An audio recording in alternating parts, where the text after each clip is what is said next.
Hi and welcome to CC Cyber Campus. Today we are exploring the job opportunities in cybersecurity, new career trends and future of cybersecurity. We have Mr. Muhammad Arif, cybersecurity professional, to share his insights and real-world experience.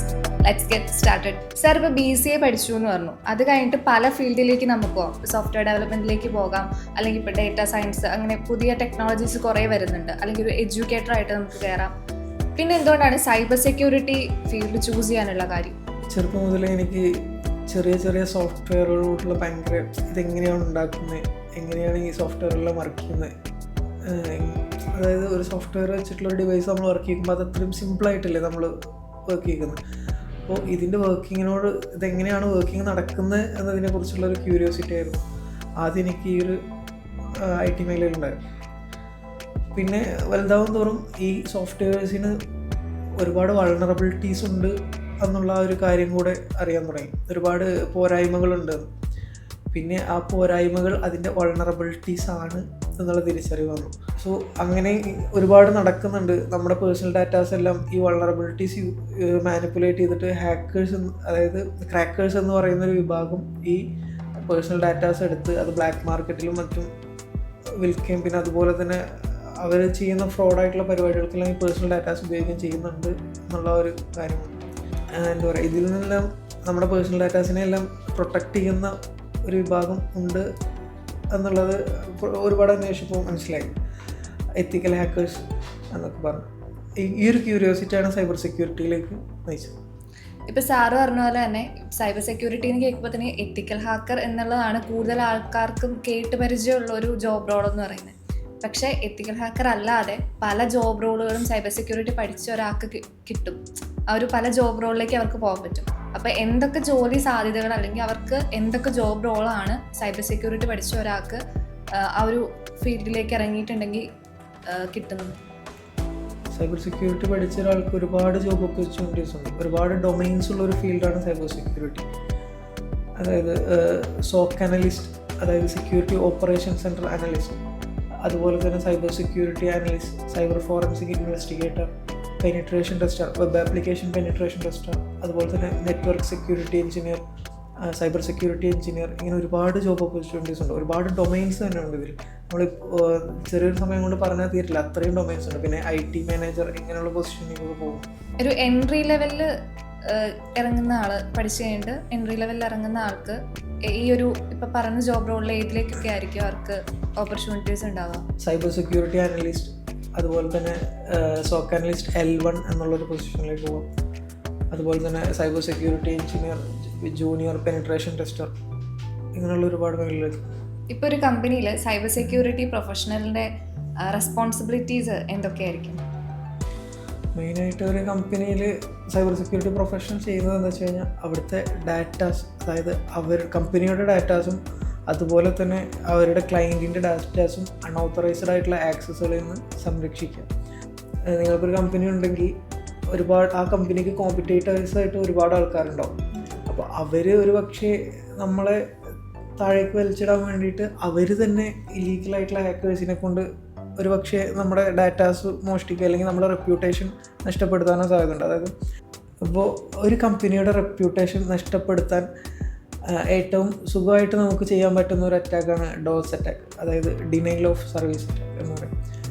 അതായത് ഇപ്പോൾ ആ ഒരു കമ്പനിയിൽ ഒരു website work ചെയ്യുന്നുണ്ടെങ്കിൽ ആ വെബ്സൈറ്റിലേക്ക് നടത്തുന്ന ഒരു അറ്റാക്കാണ് ഈ ഡോസ് അറ്റാക്ക് എന്ന് പറയുന്നത്. അപ്പോൾ സ്വാഭാവികമായിട്ട് ഒരു കമ്പനിയിലേക്ക് ഈ ഡോസ് അറ്റാക്ക് നടത്തിക്കഴിഞ്ഞാൽ ആ കമ്പനിയുടെ വെബ്സൈറ്റ് ലാഗാവും. ചില സമയത്ത് മൊത്തത്തിൽ ആ കമ്പനിയുടെ വെബ്സൈറ്റ് സ്റ്റക്കാവും. അതുകൊണ്ട് അങ്ങനെ സ്റ്റക്കായി കഴിഞ്ഞാൽ തന്നെ ആ ഒരു കമ്പനിയുടെ റെപ്യൂട്ടേഷനെ വളരെ വലിയ രീതിയിൽ അത് ബാധിക്കും.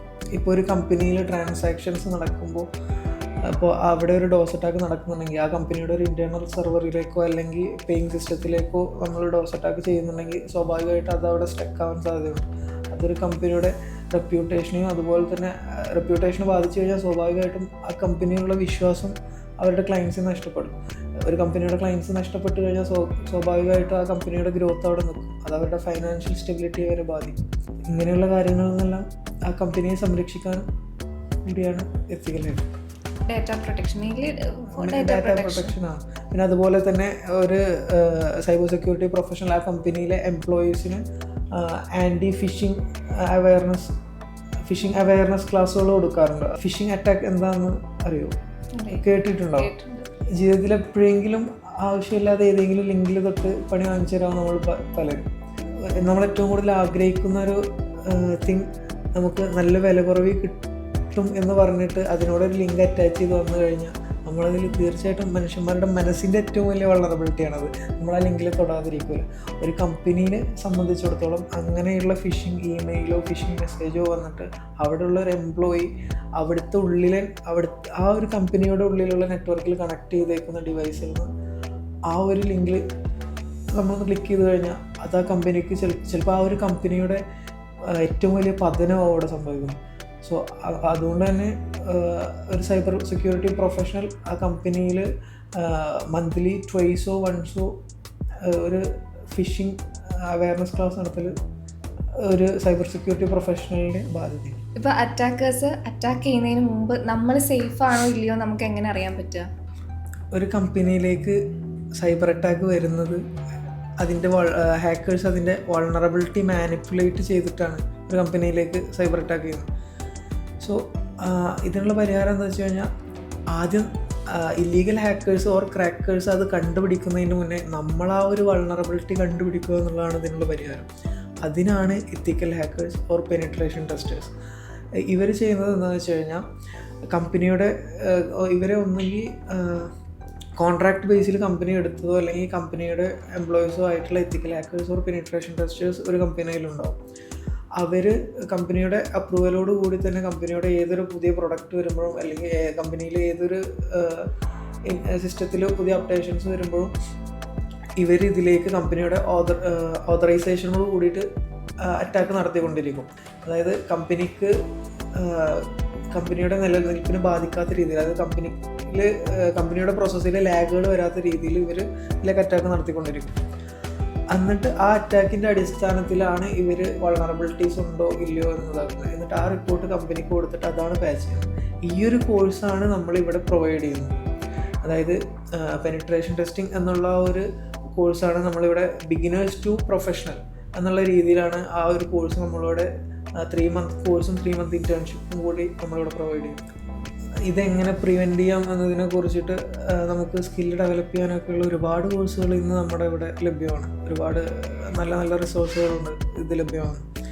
അത് നല്ലത് നോക്കി യൂട്ടിലൈസ് ചെയ്ത് പ്രൊഫഷണൽ ആവുക എന്നുള്ളത് നമ്മുടെ കഴിവ്. ഇപ്പം ഡിഗ്രി ആണെന്നുണ്ടെങ്കിൽ ഒരു സൈബർ സെക്യൂരിറ്റി റിലേറ്റ് ചെയ്തിട്ടുള്ള കോഴ്സുകളുണ്ട്, ബിടെക് സൈബർ സെക്യൂരിറ്റി ഉള്ള കോഴ്സുണ്ട്. അപ്പോൾ ആ ഒരു ഗ്രാജുവേഷൻ കഴിഞ്ഞിട്ടുള്ള ഒരാൾ പിന്നെ ഒരു സൈബർ സെക്യൂരിറ്റി കോഴ്സ് എടുത്ത് പഠിക്കേണ്ട ഒരു ആവശ്യമുണ്ടോ? ഈവൻ നമ്മൾ പാഷനേറ്റ് ആണെങ്കിൽ, നമ്മൾ ചലഞ്ചസ് എല്ലാം നേരിടാൻ തയ്യാറാണ് എന്നുണ്ടെങ്കിൽ നമ്മൾ ഹാർഡ് വർക്ക് ചെയ്യണം. അതുപോലെ തന്നെ നമുക്ക് ഏതൊരു കാര്യത്തിൽ ക്യൂരിയോസിറ്റി തോന്നിയാലും ആ ഒരു കാര്യത്തിൽ റിസർച്ച് ചെയ്ത് കണ്ടുപിടിക്കാനുള്ളൊരു മനോഭാവം ഉണ്ടെങ്കിൽ ഈവൻ 12th കഴിഞ്ഞ ഒരാൾക്ക് പോലും ഒരു സൈബർ സെക്യൂരിറ്റി പ്രൊഫഷണൽ ആവാം. സോ ഇതിനപ്പോൾ ക്വാളിഫിക്കേഷൻ അല്ലെങ്കിൽ സൈബർ സെക്യൂരിറ്റി പഠിക്കാനായിട്ട് ഇന്ന ക്വാളിഫിക്കേഷൻ വേണം എന്നുള്ളതുണ്ടോ? നമുക്കൊരു സൈബർ സെക്യൂരിറ്റി പ്രൊഫഷണലായൊരു നല്ലൊരു MNCയിലോ അല്ലെങ്കിൽ അതുപോലെയുള്ള നല്ലൊരു കമ്പനിയിൽ കയറണമെന്നുണ്ടെങ്കിൽ ഡിഗ്രി കൂടെ ഉണ്ടെങ്കിൽ അത് വളരെ നല്ലതായിരിക്കും. അതുപോലെ തന്നെ സൈബർ സെക്യൂരിറ്റി കോൺസെൻട്രേറ്റഡ് ആയിട്ടുള്ള കുറേ സർട്ടിഫിക്കറ്റുകളുണ്ട്. സർട്ടിഫൈഡ് എത്തിക്കൽ ഹാക്കർ, EC കൗൺസിൽ അക്രെഡിറ്റ് ചെയ്തിട്ടുള്ള സർട്ടിഫൈഡ് എത്തിക്കൽ ഹാക്കർ, അതുപോലെ തന്നെ കോംഷ്യ അക്രെഡിറ്റ് ചെയ്തിട്ടുള്ള സെക്യൂരിറ്റി പ്ലസ്, ഇതുപോലെയുള്ള ബേസിക് ക്വാളിഫിക്കേഷൻസ് ഉണ്ടാകുന്നത് വളരെ നല്ലതായിരിക്കും. അല്ല, അപ്പോൾ ഈ ഒരു സൈബർ സെക്യൂരിറ്റി റിലേറ്റ് ചെയ്തിട്ടുള്ള ഡിഗ്രികളുണ്ട്, ഇപ്പോൾ ബിടെക് സൈബർ സെക്യൂരിറ്റി പോലുള്ള കോഴ്സുകൾ. അത് കഴിഞ്ഞ ഒരാൾ പിന്നെയും ഒരു 6 month അല്ലെങ്കിൽ ഒരു 3 month കോഴ്സ് എടുത്ത് പഠിക്കേണ്ട കാര്യമുണ്ടോ? അത് ബേസ്ഡ് ഓൺ സ്കില്ലാണ്. വെറുതെ നമ്മൾ രണ്ട് രീതിയിൽ പഠിച്ചിറങ്ങുന്നവരുണ്ടല്ലോ. ഒന്ന് വെറുതെ എക്സാം എഴുതി എങ്ങനെയും ജയിച്ച ഒരു ഡിഗ്രി സർട്ടിഫിക്കറ്റ് കരസ്ഥമാക്കാമെന്ന് ചിന്തിച്ച് പഠിച്ചിറങ്ങുന്നവരുണ്ട്. അതുപോലെ തന്നെ ആ പഠിക്കുന്ന കാലയളവിൽ തന്നെ നല്ല രീതിയിൽ സ്കില്ല് ഡെവലപ്പ് ചെയ്ത് ഇറങ്ങുന്നവരുണ്ട്. സോ നല്ല രീതിയിൽ ആ പഠിക്കുന്ന കാലയളവിൽ തന്നെ നല്ല രീതിയിൽ സ്കില്ല് ഡെവലപ്പ് ചെയ്ത് ഇറങ്ങുന്ന ഒരാളാണെങ്കിൽ അയാൾക്ക് പിന്നീട് ഇതിൻ്റെ ഒരു കോഴ്സിൻ്റെ ആവശ്യം വരുന്നില്ല. പക്ഷേ അപ്പോഴും അയാൾക്കൊരു പ്രാക്ടിക്കൽ എക്സ്പീരിയൻസ് കിട്ടുന്നില്ലല്ലോ. ഇപ്പം ഡിഗ്രി അല്ലെങ്കിൽ അങ്ങനെയുള്ളൊരു ഇത് പഠിക്കുമ്പോൾ അയാൾ പ്രാക്ടിക്കൽ ഓറിയൻറ്റഡ് ആയിട്ടല്ലല്ലോ പഠിക്കുന്നത്, അല്ലെങ്കിൽ ഒരു റിയൽ വേൾഡിൽ എക്സ്പീരിയൻസ് കിട്ടുന്നില്ലല്ലോ. അതിനാണ് നമുക്ക് ഒരുപാട് ഇൻറ്റേൺഷിപ്പ് ഓപ്പർച്യൂണിറ്റീസ് ഉണ്ട്. പല ഇൻസ്റ്റിറ്റ്യൂഷനുകളും പല കമ്പനികളും ഈ ഇൻറ്റേൺഷിപ്പ് പ്രൊവൈഡ് ചെയ്യുന്നുണ്ട്. ചില കമ്പനികൾ പെയ്ഡ് ഇൻറ്റേൺഷിപ്പ് പ്രൊവൈഡ് ചെയ്യുന്നുണ്ട്, ചില കമ്പനികൾ സ്റ്റൈപ്പൻഡോട് കൂടിയുള്ള ഇൻറ്റേൺഷിപ്പ് പ്രൊവൈഡ് ചെയ്യുന്നുണ്ട്. ഈ ഇൻറ്റേൺഷിപ്പ് പ്രോഗ്രാംസ് ചൂസ് ചെയ്യുക എന്നുള്ളതാണ് ഒരു റിയൽ വേൾഡ് സിനാരിയോ എക്സ്പീരിയൻസ് ചെയ്യാനുള്ളൊരു ഈ ഒരു സൈബർ സെക്യൂരിറ്റി ഫീൽഡിലേക്ക് വരുന്ന ഒരാൾ പ്രോഗ്രാമിംഗ് അറിഞ്ഞിരിക്കേണ്ട കാര്യമുണ്ടോ? നമുക്കൊരു ബേസിക് ലെവൽ സൈബർ സെക്യൂരിറ്റി ജോബിൽ കയറാൻ പ്രോഗ്രാമിംഗ് ലാംഗ്വേജ് അറിയണമെന്നില്ല. ഉദാഹരണത്തിന് ഒരു സോക്ക് അനലിസ്റ്റിന് പ്രോഗ്രാമിംഗ് ലാംഗ്വേജ് അറിയണമെന്നില്ല. നേരെ മറിച്ച് നമ്മളൊരു വെബ് ആപ്ലിക്കേഷൻ പെനിട്രേഷൻ ടെസ്റ്റ് ആണെങ്കിൽ ഒരു ബേസിക് ലെവലിൽ നമ്മളൊരു കമ്പനിയിൽ കയറുമ്പോൾ നമുക്ക് ഒരു പ്രോഗ്രാമിംഗ് ലാംഗ്വേജസ് കണ്ടു കഴിഞ്ഞാൽ, ഒരു കോഡ് കണ്ടു കഴിഞ്ഞാൽ അത് ഇന്ന കാര്യത്തിനാണ് എന്നുള്ള ഒരു തിരിച്ചറിയാനുള്ള കഴിവാണ്. ഈ ഒരു മേഖലയിൽ ഡെപ്തിലേക്ക് പോകും തോറും നമുക്ക് ഒരു പ്രോഗ്രാമിംഗ് പൈത്തൺ, റൂബി പോലുള്ള പ്രോഗ്രാമിംഗ് ലാംഗ്വേജസ് അറിഞ്ഞിരിക്കേണ്ടത് അനിവാര്യമായിട്ട് വന്നുകൊണ്ടിരിക്കും. ഇപ്പോൾ AI വരുമ്പോൾ പല ജോബ് റോളുകളും പോകുന്നുണ്ട്. അപ്പോൾ സൈബർ സെക്യൂരിറ്റി എക്സ്പേർട്ടിൻ്റെ ജോബ് AI വന്നു കഴിയുമ്പോൾ പോകും, അല്ലെങ്കിൽ അത് ഇമ്പ്രൂവ് ആവുകയാണോ ചെയ്യുന്നത്, അതോ ആ ജോബ് തന്നെ ഇല്ലാണ്ടാകണം? നമ്മളൊരു ജ്വല്ലറിയിൽ ക്യാമറ വെച്ചിട്ടുണ്ട് എന്ന് കരുതി അവിടെ സെക്യൂരിറ്റീസിന് വേണ്ട എന്ന് തീരുമാനിക്കാൻ പറ്റും? ഇല്ലല്ലോ. അതേ ഒരവസ്ഥ തന്നെയാണ്. AI വന്നതെന്ന് വെച്ചിട്ട് ഒരിക്കലും സൈബർ സെക്യൂരിറ്റി ജോബ് റീപ്ലേസ് ആവത്തില്ല. കാരണം എന്ന് വെച്ച് കഴിഞ്ഞാൽ ഈ AIക്കും വളരെ ആർട്ടിഫിഷ്യൽ ഇൻ്റലിജൻസിനും വൾണറബിലിറ്റീസും ഉണ്ട്. സോ അതിനെ പ്രൊട്ടക്റ്റ് ചെയ്യാനും സൈബർ സെക്യൂരിറ്റി പ്രൊഫഷണൽസ് വേണം. ഒരിക്കലും ഒരു സൈബർ സെക്യൂരിറ്റി പ്രൊഫഷണലിന് പകരം വെക്കാൻ AIക്കാവില്ല. മനുഷ്യൻ നിർമ്മിക്കുന്നതാണല്ലോ ഈ AI എന്ന് പറയുന്നത്. അതിനെന്തായാലും വൾണറബിലിറ്റീസ് ഉണ്ട്. അല്ലെങ്കിൽ മനുഷ്യൻ അതിനെന്തെങ്കിലും വൾണറബിലിറ്റീസ് തീർച്ചയായിട്ടും കണ്ടുപിടിക്കും. അത് പാച്ച് ചെയ്യാൻ ഒരു സൈബർ സെക്യൂരിറ്റി പ്രൊഫഷണൽ തന്നെ വേണം. അത് കണ്ടുപിടിക്കാനും അത് പാച്ച് ചെയ്യാനും അതിനെ സംരക്ഷിക്കാനും. So artificial intelligence cyber security jobs replace ചെയ്യത്തില്ല. നിങ്ങൾക്ക് ഇതുപോലെ സൈബർ സെക്യൂരിറ്റി റിലേറ്റഡ് ആയിട്ടുള്ള ഡൗട്ട്സ് ഉണ്ടെങ്കിൽ കമൻറ്റ് ചെയ്യൂ. മറ്റൊരു ഇൻട്രസ്റ്റിംഗ് ടോപ്പിക്കായിട്ട് നെക്സ്റ്റ് വീഡിയോയിൽ കാണാം.